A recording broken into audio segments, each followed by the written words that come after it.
Hello, good morning friends. कैसे हैं आप सभी लोग। मैं आशा करता हूं आप सभी लोग बहुत अच्छे होंगे और अपनी तैयारी भी बहुत अच्छे तरीके से कर रहे होंगे। आज हम लोग पढ़ेंगे हिंदी वर्णमाला। क्या पढ़ेंगे? हिंदी वर्णमाला। और हिंदी वर्णमाला के तहत हम लोग क्या पढ़ेंगे? हिंदी वर्णमाला के तहत पढ़ेंगे भाषा क्या होती है, वर्ण क्या होते हैं, वर्णमाला किसे कहते हैं और उनका उच्चारण स्थान। जो भी वर्ण पढ़ेंगे उनका उच्चारण स्थान जानेंगे। इसके बाद स्वर पूछेंगे, स्वर क्या है, हर्ष स्वर क्या होते हैं, दीर्घ स्वर किसे कहते हैं, प्लुत स्वर क्या है, इनके सभी के बारे में हम लोग जानेंगे। इधर व्यंजन भी जानेंगे, स्पर्श व्यंजन, अंतस्थ व्यंजन, ऊष्म व्यंजन और अघोष, सघोष और अल्प प्राण, महाप्राण। ये सारे क्वेश्चंस के आंसर आपको इस वीडियो में मिलने वाले हैं, जो कि एक इंपॉर्टेंट टॉपिक है हर एग्जाम में। अगर हिंदी का एग्जाम है, कोई भी हिंदी से रिलेटेड क्वेश्चंस आते हैं तो यहां से कम 2 नंबर का तो पूछा ही जाता है, यानी 2 क्वेश्चंस तो आते ही आते हैं। तो आज इस टॉपिक को हम लोग क्लियर करेंगे और लास्ट में एक आपको प्रैक्टिस सेट भी मिल जाएगा। क्या मिलेगा? एक प्रैक्टिस सेट मिलेगा, टेस्ट मिलेगा लगभग 40 क्वेश्चंस का। फिर उन क्वेश्चंस को आप लोग सॉल्व करेंगे। अगर कोई प्रॉब्लम होती है तो आप लोग कमेंट बॉक्स में कमेंट करेंगे। आइए वीडियो स्टार्ट करते हैं। अगर वीडियो थोड़ा सा भी अच्छा लगे तो प्लीज एक लाइक कर दीजिएगा। चलिए देखिए, सबसे पहले क्या है, भाषा क्या होती है। आप भाषा के बारे में जाने। भाषा किसे कहते हैं, ये भी क्वेश्चन बन सकता है या धातु के रूप में किसी भी प्रकार क्वेश्चन बन सकता है। तो आइए पढ़ते हैं। भाषा जो है ये संस्कृत के भाष शब्द से बना है। किससे बना है? संस्कृत के भाष शब्द से बना है। और इस भाष का अर्थ जो होता है वो बोलना होता है। क्या होता है? बोलना होता है। भाषा क्या है? भाषा संस्कृत के भाष धातु से बना हुआ एक शब्द है। ये भाष धातु ही है, आपकी भाष धातु से बना है और इस भाष का जो अर्थ है बोलना है। क्लियर हो गया? तो भाषा क्या है? एक तरीके से बोलना ही भाषा है। क्लियर है? आगे देखते हैं। और जो भाषा की सार्थक इकाई है वो वाक्य है। भाषा की सार्थक इकाई को क्या कहते हैं? वाक्य कहते हैं। वाक्य से छोटी जो इकाई होती है उसे उपवाक्य कहा जाता है और उपवाक्य से जो छोटी इकाई होती है वो पदबंध होती है और पदबंध से भी छोटी इकाई पद अर्थात शब्द होती है और शब्द से भी छोटी अर्थात पद से छोटी जो इकाई है वो अक्षर होती है।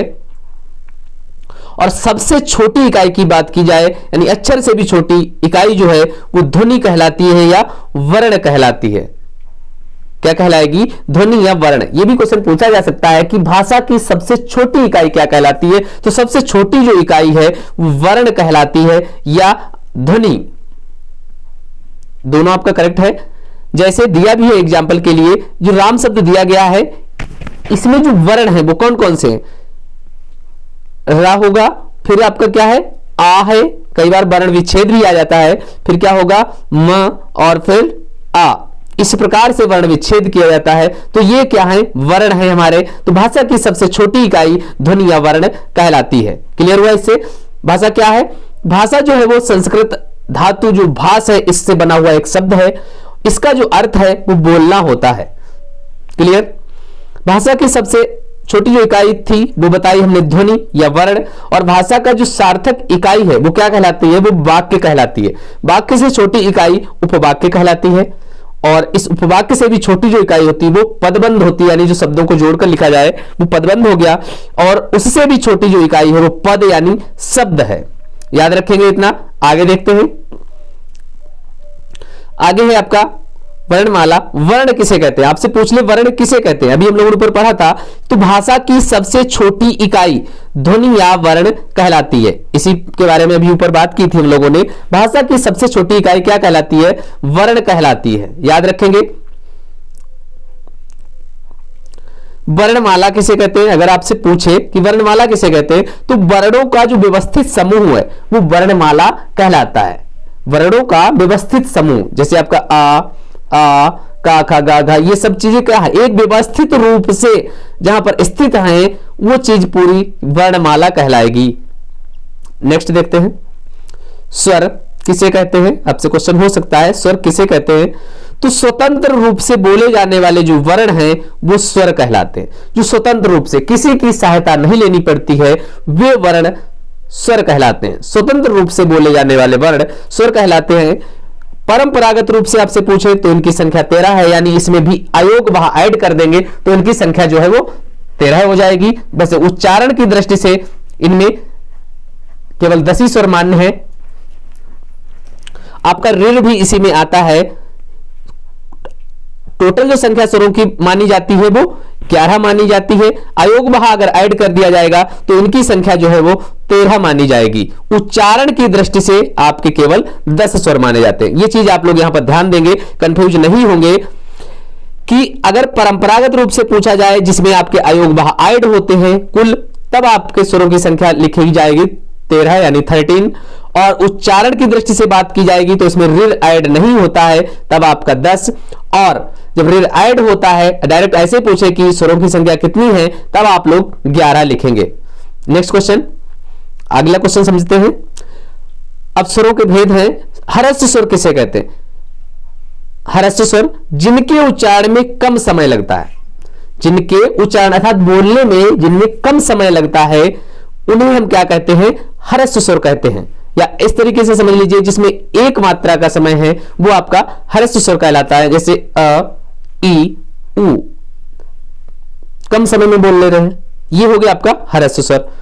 अगला देखिए दीर्घ स्वर, ठीक उसका अपोजिट हो जाएगा, यानी जिनके उच्चारण में हरस्व स्वर से अधिक समय, उससे दुगना समय लग जाएगा इनमें, यानी 2 मात्राओं का बोध होगा। यहां पर आपके ये वर्ण दीर्घ स्वर कहलाएंगे। जिनमें हरस्व स्वर से अधिक समय लगता है ज्यादा, वो क्या कहलाएंगे? दीर्घ स्वर। जैसे आ, ई, उ, ए, आए, ओ, औ और आ, ये आपके दीर्घ स्वर होते हैं। प्लुत स्वर देखिए, ये इंपॉर्टेंस क्वेश्चन यहां से बनता है कई बार कि प्लुत स्वर किसे कहते हैं? तो जिनके उच्चारण में दीर्घ स्वर से भी अधिक समय लगता है, यानी सबसे ज्यादा जिनमें समय लगता है बोलने में, वो प्लुत स्वर कहलाते हैं। और इनका ज्यादातर जो प्रयोग है किसी को पुकारने में या नाटक के संवादों में इनका अधिक प्रयोग होता है। इस टाइप से ये जो है ये प्लुत स्वर है। जैसे ओम लिखते हैं आप लोग, ओम, ये क्या है? ये आपका प्लुत स्वर है। नेक्स्ट देखते हैं अग्र स्वर किसे कहते हैं? अग्र स्वर जिन स्वरों के उच्चारण में जीभ का अग्रभाग यानी अगला भाग काम करता है वे अग्र स्वर कहलाते हैं। फिर से समझेंगे, अग्र स्वर क्या है? अग्र, अगला निकल रहा है कि जिन स्वरों के उच्चारण में यानी जिन स्वरों को बोलने में जीभ का अगला भाग काम करे वो आपके अग्र स्वर होंगे। जैसे ई, बोल के देखिए साथ में, ई, ए, आए, जीभ का अगला भाग कार्य कर रहा है, यहां पर ये अग्र स्वर है। याद रखेंगे आप लोग, अभी प्रैक्टिस सेट लगाएंगे तो सारे डाउट क्लियर हो जाएंगे। मध्य स्वर देखिए, जिन स्वरों के उच्चारण में जीभ का मध्य भाग, ये याद रखेंगे, काम करे वो स्वर आपके मध्य स्वर कहलाएंगे। जिन स्वरों में क्या है? जीभ का जो मध्य भाग है, जीभ का बीच का जो हिस्सा है वो काम करे, वे सभी स्वर जो भी इससे पुकारे जाएंगे वे मध्य स्वर कहलाएंगे। जैसे आ, बोलिए साथ में अ, ये आपका मध्य स्वर है। नेक्स्ट देखिए पश्च स्वर, जिन स्वरों के उच्चारण में जीभ का पश्च भाग यानी जीभ का जो पिछला हिस्सा है वो काम करे, ये सभी स्वर जो है वो आपके फर्स्ट स्वर कहलाएंगे, जिसमें जीभ का पिछला हिस्सा काम करे। जैसे जब ये स्वर बोले जाएं और जीभ का पिछला भाग कार्य करे वे सभी स्वर फर्स्ट स्वर कहलाएंगे। जैसे आ, उ, ओ, औ और औ, इन सभी में आपका जीभ का पिछला हिस्सा कार्य कर रहा है, पिछला भाग कार्य कर रहा है उच्चारण करते समय, इसलिए यहां पर फर्स्ट स्वर है। आशा है क्लियर हुआ होगा। अगर फिर भी कोई डाउट रह जाए तो आप लोग कमेंट बॉक्स में बेझिझक कमेंट कर सकते हैं, पूछ सकते हैं। आगे देखते हैं विव्रत स्वर। विव्रत स्वर समझिए, इससे भी क्वेश्चन बन सकता है। विव्रत यानी ओपन, जिन स्वरों के उच्चारण में मुख द्वार जो है पूरा खुलता है वे विव्रत स्वर कहलाएंगे। याद रखेंगे आप लोग, पिछली बार क्वेश्चंस बनते रहे हैं यहां से। विव्रत स्वर किसे कहेंगे? जिन स्वरों के उच्चारण में मुख द्वार पूरा खुल जाए वो विव्रत स्वर होता है। ध्यान रखेंगे, विव्रत अर्थात ओपन। जैसे आ, क्या बनेगा आपका? आ, पूरा मुंह खुल रहा है यानी ये विव्रत स्वर है। नेक्स्ट देखिए अर्ध विव्रत, हाफ ओपन। देखिए अर्ध विव्रत स्वर किसे कहते हैं? जिन स्वरों के उच्चारण में मुख द्वार जो है वो आधा खुलता है, जो मुख द्वार है हमारा, उच्चारण करते समय इन वर्णों को आधा खुले, समझ जाइए कि ये अर्ध विव्रत है। साथ में बोलिए अ, ए, औ, आ। आधा मुख ओपन हो रहा है, इस वजह से यहां पर ये सभी वर्ण जो हैं आपके ये अर्ध विव्रत स्वर हैं। अगला देखिए अर्ध संवृत, देखिए हाफ क्लोज। जिन स्वरों के उच्चारण में मुख द्वार जो है वो आधा बंद रहता है। अर्ध संवृत स्वर किसे कहेंगे? जिन स्वरों के उच्चारण में, अर्थात जिन स्वरों को हम बोल रहे हैं उनमें जो मुख द्वार हमारा है वो आधा बंद रहे, वो क्या कहलाएंगे? अर्ध संवृत। जैसे ए, ओ, बोलिए साथ में, देखिए ए, ओ। आधा जो मुख है हमारा, मुख द्वार बंद रह रहा है और आधा ओपन रह रहा है, ये अर्ध संवृत स्वर कहलाएगा। संवृत देखिए क्लोज। जिन स्वरों के उच्चारण में मुख द्वार लगभग बंद रहता है, ऐसे स्वर जिनको बोलने में हमारा जो मुख द्वार है वो लगभग बंद रहता है, वो आपके संवृत स्वर कहलाते हैं। कैसे? ई, ऊ, ऊ। देख लीजिए बोल के साथ में, ये संवृत स्वर हैं, यानी इन स्वरों को बोलते समय जो मुख द्वार हमारा है वो लगभग क्लोज है, बंद है। अब व्यंजन समझेंगे। व्यंजन क्या है? कॉन्सोनेंट देखिए, व्यंजन स्वर की सहायता से बोले जाने वाले वर्ण जो है वो व्यंजन कहलाते हैं। स्वर में क्या था? स्वतंत्र रूप से बोले जाने वाले जो वर्ण थे वो स्वर कहलाते थे। यहां व्यंजन क्या है? ये स्वर की सहायता से बोले जाएंगे, बिना स्वर की सहायता से ये नहीं बोले जा सकते। इसलिए कहा गया कि स्वर की सहायता से बोले जाने वाले जो वर्ण हैं वो व्यंजन कहलाते हैं।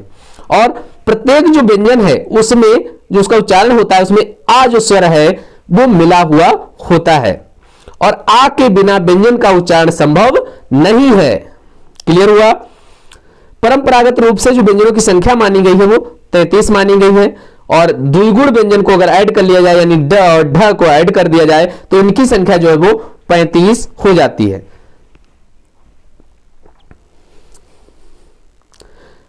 अब समझते हैं स्पर्श व्यंजन क्या है। स्पर्श व्यंजन समझ लीजिएगा। जिन व्यंजनों का उच्चारण करते समय हवा फेफड़ों से निकलते हुए मुंह के किसी स्थान विशेष, चाहे वो कंठ हो, तालु हो, मूर्धा हो, दांत हो, होठ हो, इनका स्पर्श करते हुए जब निकलती है तो वे सभी वर्ण जो हैं वो आपके स्पर्श व्यंजन कहलाएंगे। क्या कहलाएंगे? वे सभी वर्ण स्पर्श व्यंजन कहलाएंगे। क्या? जिन व्यंजनों के उच्चारण, अर्थात जिन व्यंजनों को हम बोलते समय जो हवा है वो हमारे फेफड़ों से निकलते हुए मुंह के किसी भी स्थान विशेष, चाहे वो कंठ हो, तालु हो सकता है, मूर्धा हो सकता है, दांत हो सकता है, होठ हो सकता है, इनका स्पर्श करते हुए जब निकलती है वे सभी व्यंजन आपके स्पर्श व्यंजन कहलाते हैं।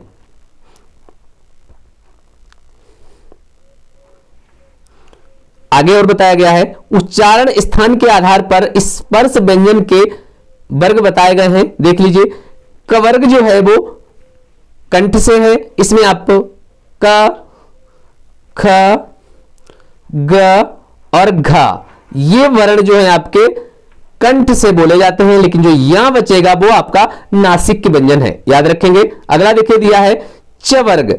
च वर्ग जो पूरा है वो आपका तालव्य है, यानी तालु से उच्चारण होता है इनका। कौन कौन से वर्ण है? च, छ, ज और ज। च, छ, ज, झ ये सभी क्या है? तालव्य वर्ण है, यानी इनका जो उच्चारण है वो तालु से होता है। वहां बचा है वहां जो आपका है वो आपका नासिक व्यंजन है। नेक्स्ट देखिए ट वर्ग। ट वर्ग जो है पूरा का पूरा मूर्धा से इसका उच्चारण होता है। कौन कौन से वर्ण है? ट, ठ, ड, ढ, ट, ठ, ड, ढ। बोल के देखिए आप लोग, इनका जो उच्चारण है ये मूर्धा से होता है। अड़ा जो बच्चा आपका ये आपका नासिक के वर्ण है। नेक्स्ट देखिए तवर्ग। तवर्ग जो है आपका ये दंत वर्ग है, यानी दंत से इसका उच्चारण होता है। कौन कौन से वर्ण है? त, थ, द और ध।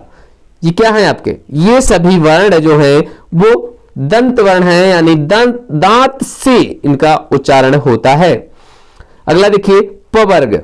पवर्ग जो है ये आपका ओष्ठ है, ओठ से इसका उच्चारण होता है। फ, फ, व, व। प, फ, व, व ये किससे उच्चारित होते हैं? ओठ से। उच्चरित होते हैं, इतने ही सभी जो वर्ण थे आपको जो बताए गए हैं, कवर्ग के, चवर्ग, टवर्ग, तवर्ग और पवर्ग के, ये सभी वर्ण स्पर्श व्यंजन हैं। क्या है? स्पर्श व्यंजन है। इनका क्रम देख लीजिए, क्रम क्या है? कंठ, फिर तालव्य, फिर मूर्धा, फिर दंत, फिर ओष्ठ। अर्थात सबसे पहले कंठ होगा, फिर तालव्य होगा, फिर मूर्धन्य, फिर दंत और फिर ओष्ठ। सबसे पहला जो स्थान है वो कंठ है और लास्ट जो स्थान है वो ओष्ठ का है। मैं आशा करता हूं कि आप लोगों को समझ आया होगा। अगर फिर भी कोई डाउट है तो आप लोग कमेंट करेंगे, पूछ सकते हैं। आगे देखते हैं। अब अघोष देखते हैं। अघोष वर्ण, जिन ध्वनियों के उच्चारण में स्वर तंत्रियों में कंपन ना हो। अघोष वर्ण क्या है? जिन ध्वनियों के उच्चारण में, यानी जो वर्ण हम लोग उच्चरित कर रहे हैं उनको बोलने में जो स्वर तंत्रियां हमारी हैं उनका कंपन ना हो, वो क्या कहलाएंगे? अघोष कहलाएंगे। हर वर्ग का पहला और दूसरा व्यंजन जो है वो अघोष होता है। जैसे आपका क वर्ग में गए हम लोग, क वर्ग में क और ख, ये क्या है आपके? ये दोनों वर्ण आपके अघोष होंगे। ऐसे ही हर वर्ग का, 5 वर्ग बताए गए आपको, हर वर्ग का पहला अक्षर और दूसरा व्यंजन जो है वो आपका क्या होगा? अघोष व्यंजन होगा। अगला देख लीजिए, सघोष समझिए। जिन ध्वनियों के उच्चारण में स्वर तंत्रियों में कंपन हो। यहां पर ठीक उसका उल्टा है। सघोष क्या है? ऐसी ध्वनियां जिनको हम बोलते समय हमारी जो स्वर तंत्रियां हैं इनमें कंपन हो, वे सघोष वर्ण कहलाएंगे। हर वर्ग का तीसरा, चौथा और पांचवा जो व्यंजन है वो आपका सघोष या घोष वर्ण होता है। क्या समझेंगे? जैसे का, खा आपका क्या था? अघोष में था। तो ग, घ और य, ये क्या है आपके? ग, घ, य, ये आपके जो वर्ण हुए ये आपके जाएंगे सघोष में, यानी घोष वर्ण हैं। याद रखेंगे। नेक्स्ट क्वेश्चन देखते हैं। अल्प प्राण समझते हैं। अल्प प्राण क्या है? जिन व्यंजनों के उच्चारण में मुख से कम हवा निकले। अल्प प्राण क्या है? ऐसे व्यंजन जिनको बोलने में मुख से कम हवा निकले, बहुत कम हवा निकले, वो क्या कहलाएंगे? वे आपके अल्प प्राण होंगे। क्या बताया? कौन कौन से? वर्ग का पहला, वर्ग का तीसरा और पंचम जो वर्ण है, पंचम व्यंजन जो होगा, वर्ग का पहला, तीसरा और पंचम वर्ण जो आपका है वो अल्प प्राण होता है। कैसे? जैसे का हो गया आपका, खा छोड़ दीजिए, फिर ग है, घा छोड़ दीजिए, फिर घ है, घा छोड़ के य है, ये आपके क्या हो जाएंगे? अल्प प्राण हो जाएंगे। फिर से समझिएगा, जिन व्यंजनों के उच्चारण में मुख से कम हवा निकलती है, वर्ग का पहला, वर्ग का तीसरा और वर्ग का पांचवा जो वर्ण होगा वो अल्प प्राण व्यंजन होगा। याद रखेंगे। अगला देखते हैं। महाप्राण समझिए। जिन व्यंजनों के उच्चारण में मुख से अधिक हवा निकले। अल्प प्राण में क्या था? कम हवा निकल रही थी। महाप्राण में अधिक हवा निकले और साथ ही साथ बताया है कि जिन व्यंजनों के उच्चारण में हकार, ह की जो ध्वनि है विशेष रूप में सुनाई दे, वे सभी महाप्राण होते हैं। क्या कहा? कि जिन व्यंजनों के उच्चारण में, यानी इन व्यंजनों को बोलने में हकार अर्थात हा की ध्वनि आपको विशेष रूप से सुनाई दे, वे सभी वर्ण महाप्राण होंगे। और हर वर्ग का दूसरा और चौथा जो व्यंजन है, हर वर्ग का दूसरा और चौथा व्यंजन, दूसरा और चौथा,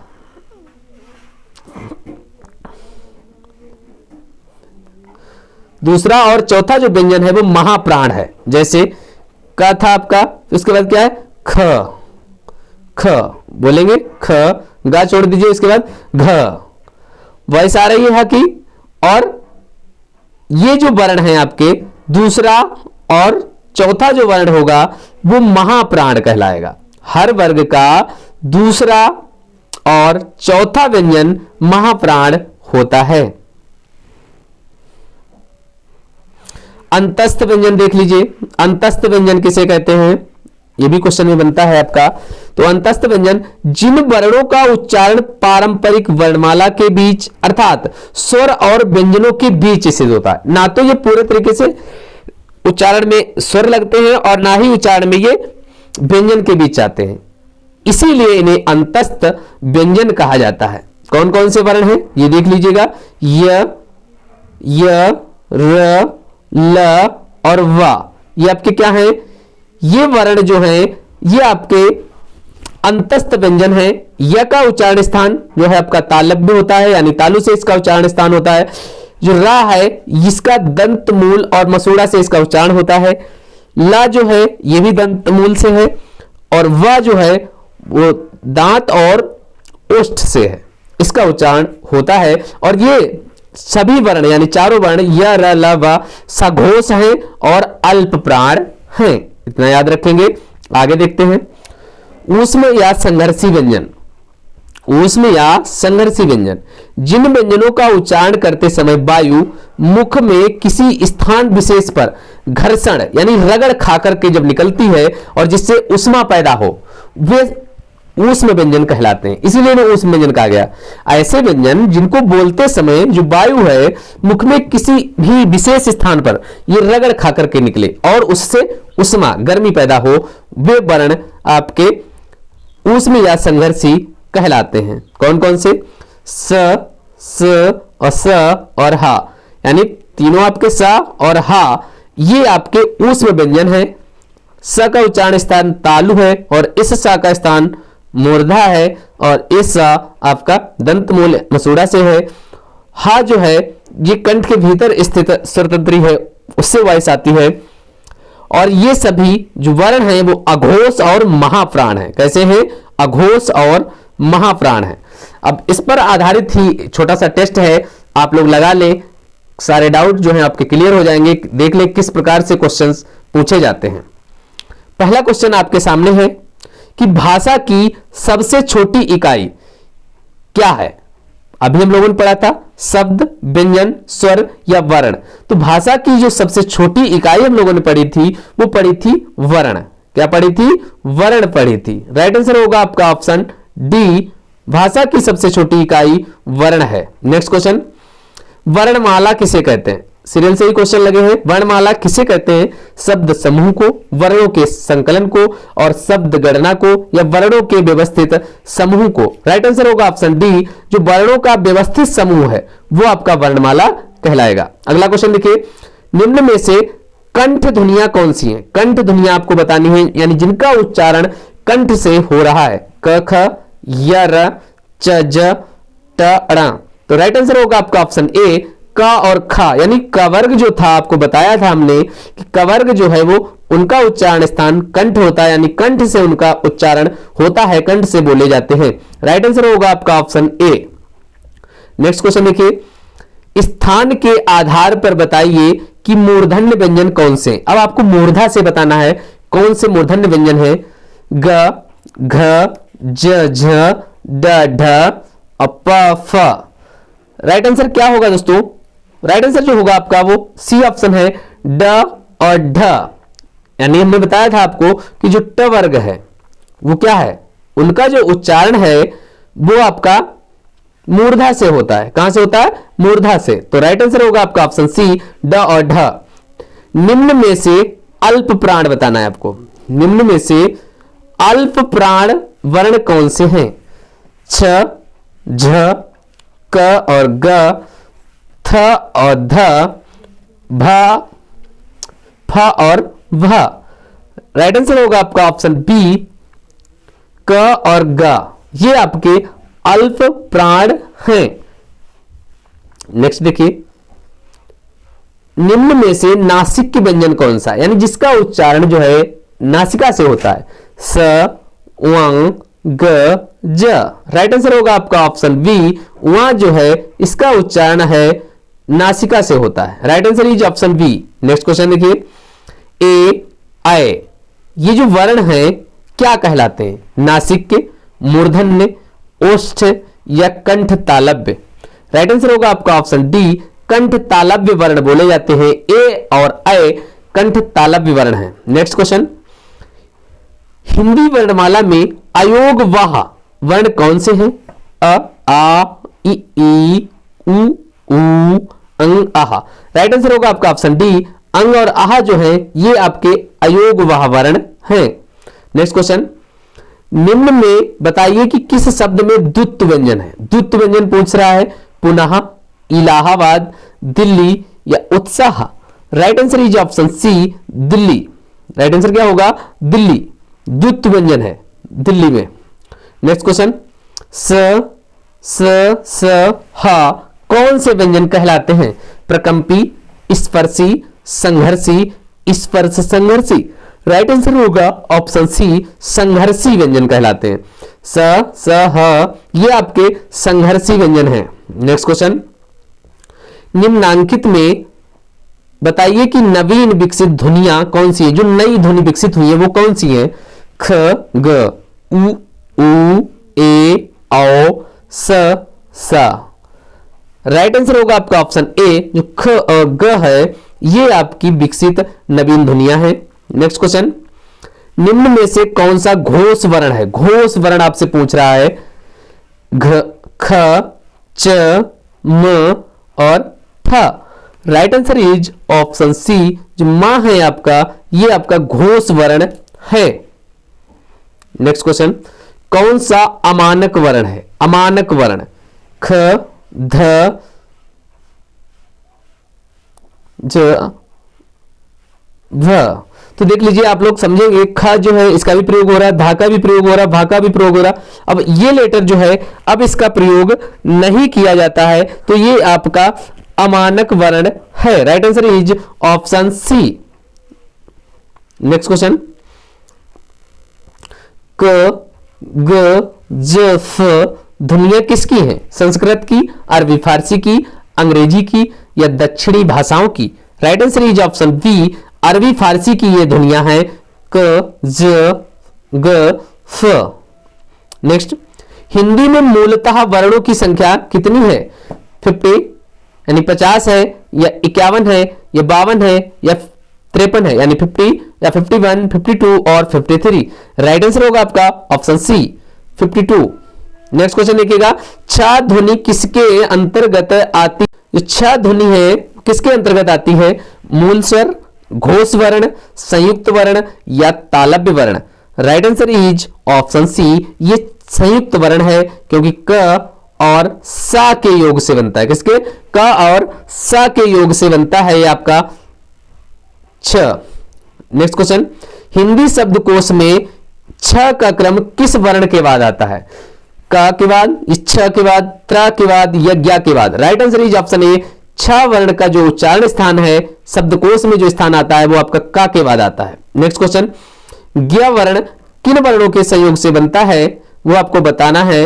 ज प्लस उ, ज प्लस उ, ज प्लस ध, ज प्लस न्य।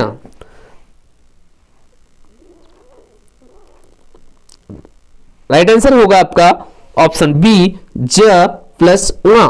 यहां ज रहेगा और उ रहेगा, दोनों के योग से ज्ञ वर्ण की उत्पत्ति होती है। नेक्स्ट क्वेश्चन, अघोष वर्ण कौन सा है? अघोष वर्ण बताना है। अ, ज, ह, स। Right answer is option D, स जो है आपका ये अघोष वर्ण है। नेक्स्ट क्वेश्चन, घ का उच्चारण स्थान कौन सा है? घ, मूर्धा, कंठ, तालु, दंत। Right answer is option B, कंठ।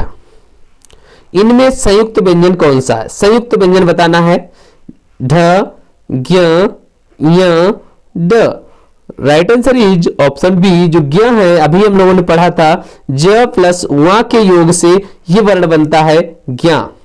नेक्स्ट क्वेश्चन, निम्नलिखित में कौन सा वर्ण उच्चारण की दृष्टि से दंत नहीं, मतलब जिसका उच्चारण दांत से नहीं होता है वो बताना है। त, न, द और ट।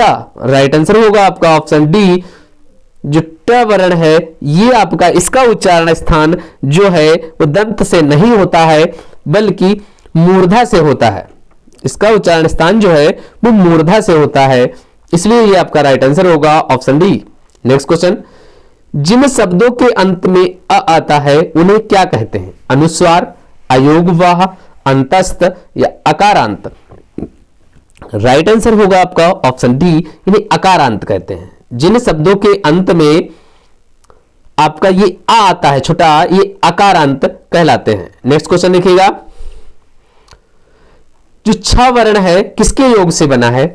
क, स, क और च, क और छ, क और इस वाले सा से किससे बना है? तो राइट आंसर आपका बनेगा ए ऑप्शन, क हाफ का रहेगा और ये स रहेगा, इसके योग से आपका छ वर्ण बनता है। नेक्स्ट क्वेश्चन, हिंदी वर्णमाला में स्वरों की कुल संख्या कितनी है? 10, 11, 12 या 13, 10, 11, 12 और 13। राइट आंसर होगा आपका ऑप्शन डी। इसमें जो है जब कुल टोटल पूछे जाए तो आपका यहां पर अयोगवाह ऐड करके आप बताएंगे, तब आपका हो जाएगा 13। मूलतः पूछी जाएगी तब आपका राइट आंसर होगा 11।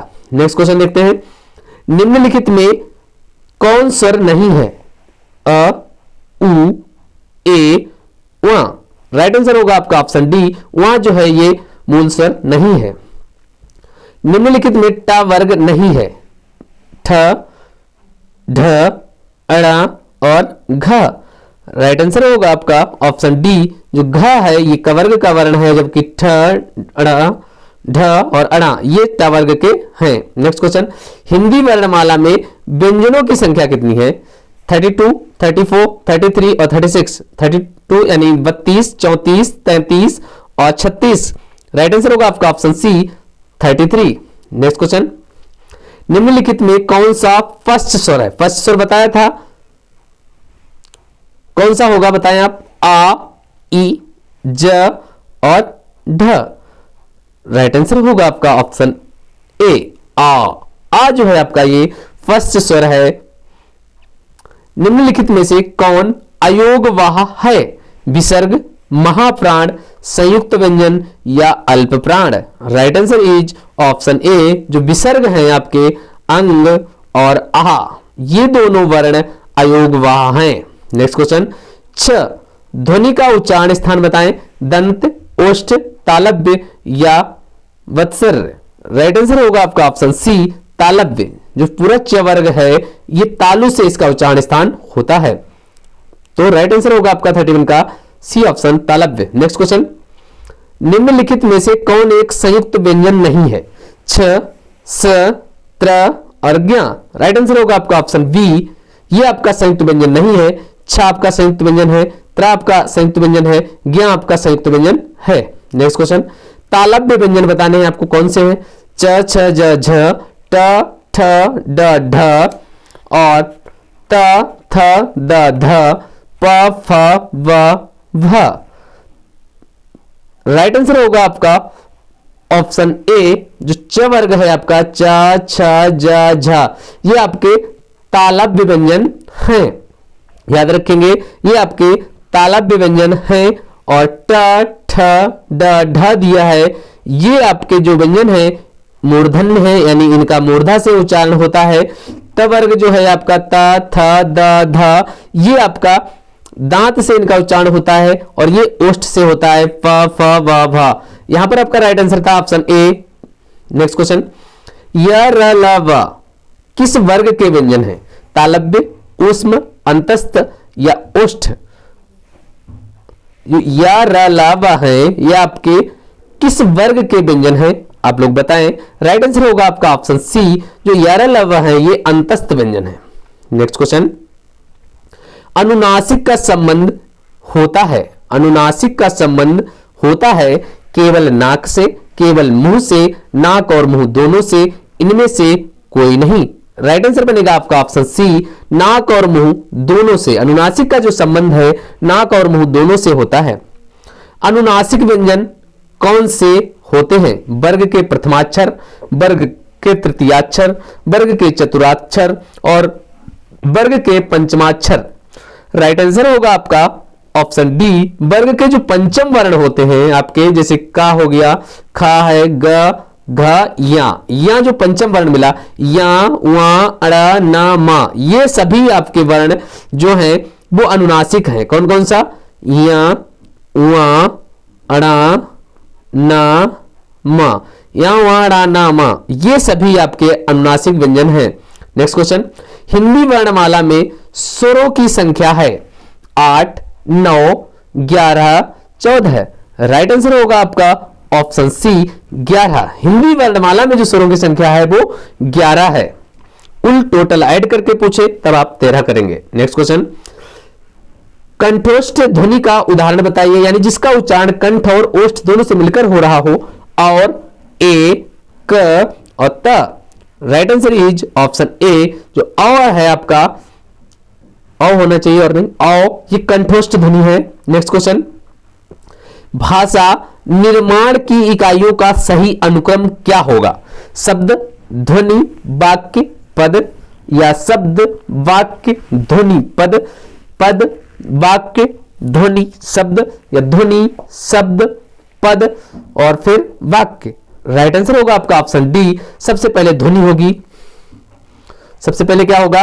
ध्वनि होगी, फिर ध्वनि से बनेगा शब्द, शब्द से बनेगा आपका पद, पद से आपका बनेगा वाक्य। Right answer is option D. Next question, निम्नांकित में से उच्चारण स्थान के आधार पर कंठ से लेकर मुख विवर में उच्चरित व्यंजन ध्वनियों का सही अनुक्रम क्या है? कंठ, तालव्य, वत्सर्य, दंत, ओष्ठ। तालव्य, कंठ, ओष्ठ, दंत, वत्सर्य, दंत, ओष्ठ, कंठ, वत्सर्य, तालव्य, या ओष्ठ, वत्सर्य, तालव्य, कंठ, दंत। जो क्रम होगा वो आपको बताना है। तो राइट क्रम जो होगा वो राइट आंसर है आपका ऑप्शन ए, सबसे पहले कंठ, तालव्य, फिर वत्सर्य, दंत, फिर ओष्ठ। Right answer is option A. Next question, प्रयत्न के आधार पर जो ला वर्ण है ये ध्वनि कैसी है? पार्श्विक, उत्क्षिप्त, प्रकंपित या संघर्षहीन? Right answer is option A, ये पार्श्विक है। ला क्या है? ये पार्श्विक ध्वनि है। आज के वीडियो में इतना ही दोस्तों। कमेंट करके जरूर बताएं कि आप लोगों को वीडियो कैसा लगा। अगर कहीं पर भी कोई डाउट रह गया है तो आप लोग कमेंट करेंगे, हम आप लोगों को उसका सॉल्यूशन देंगे। आज के वीडियो में इतना ही दोस्तों, फिर मिलते हैं एक नए वीडियो के साथ। तब तक के लिए जय हिंद, वंदे मातरम,